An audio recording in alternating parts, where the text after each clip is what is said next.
এটা হচ্ছে ওয়েট চকোয়ের হচ্ছে একটা চকলেট ফ্লেভার। এই চকলেট ফ্লেভারটা কিন্তু একদম নতুন এসেছে, মানে নতুন এসেছে বলতে এতটাও নতুন না, তবে এটার কিন্তু কালেকশন খুব কম থাকে, ঠিক আছে।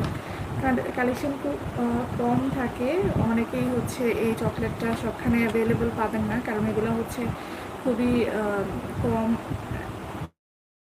রাখা হয়, কারণ এটা তেমন একটা মানে এই ধরনের চকলেট ফ্লেভার পছন্দ করে এমন মানুষ খুব কম পাওয়া যায়, এই জন্য এগুলো তেমন একটা স্টক রাখা হয় না। সো যারা হচ্ছে এই চকলেট ফ্লেভারটা অর্ডার করতে চাইবেন বা এই চকলেট ফ্লেভারটা হচ্ছে খুঁজছেন, তাদেরকে বলবো আমাদের পেজে যোগাযোগ করতে পারেন। আমরা এখন এই চকলেটটা অ্যাভেলেবল করেছি, বাট কতদিন অ্যাভেলেবল থাকবে জানি না, বাট এখন বর্তমানে অ্যাভেলেবল আছে। যারা যারা অর্ডার করতে চান দ্রুত